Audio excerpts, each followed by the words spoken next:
वडोदरा महानगर पालिका और जिला प्रशासन ने मिलकर आज संविधान हत्या दिवस का कार्यक्रम आयोजित करवाया था। दरअसल आज से 50 साल पहले इंदिरा गांधी की कांग्रेस सरकार की ओर से देश में इमरजेंसी लाई गई थी, जिससे कानून व्यवस्था, मीडिया और साथ ही बोलने की स्वतंत्रता के अधिकारों का हनन हुआ था। उस काले दिन को याद करने और नई पीढ़ी को काले दिन के बारे में जानकारी मुहैया करवाने के आशय से राज्य सरकार की ओर से ये कार्यक्रम आयोजित करवाया जा रहा है। तब उसी के तहत वडोदरा महानगर पालिका और जिला प्रशासन ने मिलकर संविधान हत्या दिवस का ये कार्यक्रम आयोजित करवाया था। दीप प्रागट्य कर इस कार्यक्रम की शुरुआत करवाई गई थी। पंडित दीनदयाल उपाध्याय हॉल पर यह कार्यक्रम आयोजित हुआ था। तब आपको बता दें कि उस इमरजेंसी के वक्त में नवनिर्माण आंदोलन में वडोदरा की भूमिका काफ़ी महत्वपूर्ण रही थी, क्योंकि वडोदरा के मकरंद देसाई की ओर से वेश बदलकर लंदन जाकर देश के हाल पूरे विश्व के सामने रखे गए थे। तब आज जब पंडित दीनदयाल उपाध्याय हॉल पर यह कार्यक्रम आयोजित हुआ था, तब इस कार्यक्रम में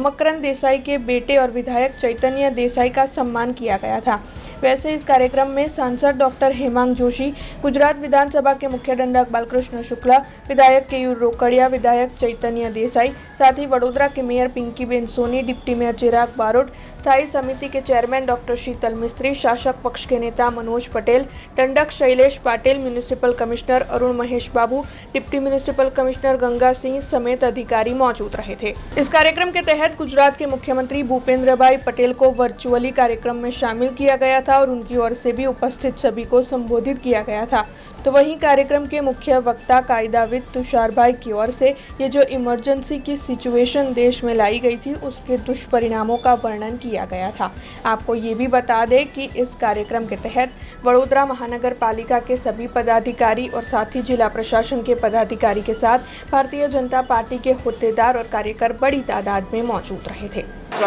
જે લાદવામાં આવ્યું હતું 1975 જૂન 25ના એના 50 વર્ષ પૂર્ણ થયા છે, એ નિમિત્તે કાર્યક્રમ હતો। અને હા, મારા પિતાને 100% યાદ કરવામાં આવ્યા હતા, કારણ કે ગુજરાતમાંથી એકમાત્ર એવા જે તે સમયના જનસંઘના લીડર હતા, જેઓને ભારતીય આપણા જે ત્યારના જનસંઘના જે નેતાઓ હતા ઉચ્ચ કક્ષાના, અટલજી જ્યારે હતા, તેમના દ્વારા કહેવામાં આવ્યું હતું કે તે આ દેશમાં ન રહે, એમની પણ ધરપકડ થઈ શકે છે અને એમને વિદેશ પલાયન કરવા માટે એમના તરફથી કહેવામાં આવ્યું હતું, જેનું માન રાખી તેઓ અહીંયાથી વિદેશ જતા રહ્યા હતા અને લંડન પહોંચીને ત્યાં આગળ સત્યવાણી નામની વીકલી એ લોકો છાપતા હતા અને એ ઇન્ફોર્મેશન જે છે તે અહીંયા આપણા હાલના જે પ્રધાનમંત્રી છે માનનીય નરેન્દ્રભાઈ મોદી, તેઓ પણ ગુજરાતમાં જ વેશ પલટો કરી એક પંજાબીના રીતે પહેરવેશ બદલી અને ગુજરાતમાં શું ચાલે છે એનું પૂર્ણ વિવરણ તેઓ પોસ્ટથી એટલે કાગળ લખી અને એમને પહોંચાડતા હતા।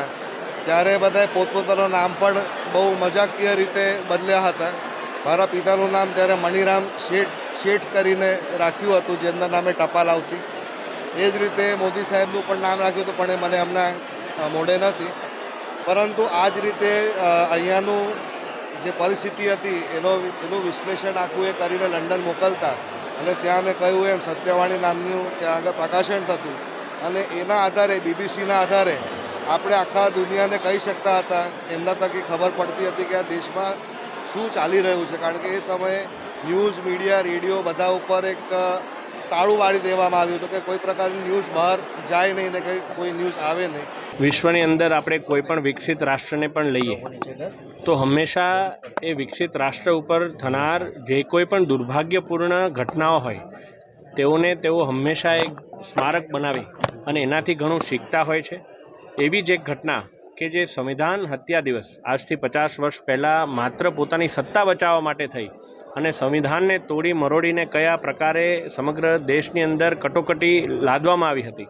અને આ કટોકટીની અંદર સંવિધાનના મૂલ્યોને બચાવવા માટે તત્કાલીન તમામ નેતાઓ કે જેના પણ આપણે કહી શકાય કે રૂટ્સ ગુજરાતથી જ્યારે જોડાયેલા હોય એવા તમામ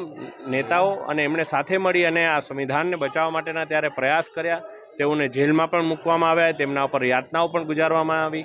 અને હાલના આપણા વડાપ્રધાન કે જેમણે આ સંવિધાન હત્યા દિવસનું એક આ દિવસ આપ્યો છે, એમણે તત્કાલીન સમયે RSSના પ્રચારક તરીકે પણ ઘરે ઘરે પત્રિકાઓ વહેંચી અને કયા પ્રકારે લોકોને આ બાબતે માહિતગાર કરવાનું જ્યારે કાર્ય કર્યું હતું, ત્યારે આજે સંવિધાનના મૂલ્યોને બચાવવા ખૂબ જ જરૂરી છે. આજે વડોદરા મહાનગરપાલિકા દ્વારા તમામ યુવા મિત્રો, વિદ્યાર્થીઓ અને વડીલોની સમક્ષ આ ઘટનાને યાદ કરી અને સાથે સાથે કેમ વિકસિત ભારત માટે પણ સંવિધાનનું સંરક્ષણ મહત્ત્વપૂર્ણ છે એ બાબતની સમગ્ર